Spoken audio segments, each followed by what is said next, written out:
చూడండి, రాళ్ళు స్టోన్, ఇది సింగిల్ స్టోన్స్ ఏం కాదు, అతుకులు జాయింట్స్ ఉన్నాయి. అయినా కూడా వాళ్ళు అప్పుడు పాత దృశ్యాలలాగా ఉండటానికి కానీ పెట్టారు. చూడండి ఎంత పెద్దదో, అక్కడి నుంచి ఇక్కడ దాకా.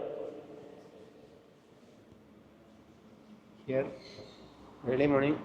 సో ఇంత దూరం వచ్చాం కనుక తోమా గారే స్వయంగా స్టార్ట్ చేసిన మందిరం కనుక మనం కూడా ప్రార్థన చేసుకుందాం. దేవుడు ఆయనకి ఇచ్చిన అభిషేకమే మనకు కూడా రావాలి. Thank you. ఆయనకి ఇచ్చిన భారమే మనకు కూడా ఉండాలి. ఆయన బాధ్యత మనం కూడా కలిగి సువార్త చేయాలి. సో ప్రార్థన చేసుకుందాం.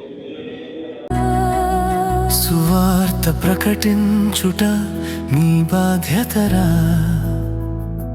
నీవు ప్రకటించుట నీ బాధ్యతరా. సువార్త ప్రకటించుట నీ బాధ్యతరా,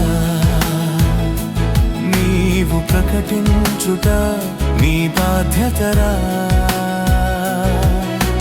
యేసుక్రీస్తు నిన్ను రక్షించెను,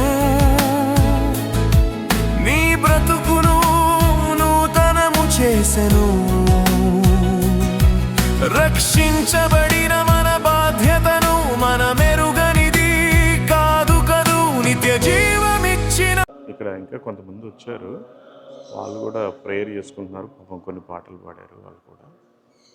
సో ఎవరైనా రావచ్చు, ప్రేయర్ చేసుకోవచ్చు. ఎందుకంటే దేవుని మందిరం అన్ని జనులకు, సమస్త అన్ని జనులకు ప్రార్థనా మందిరం.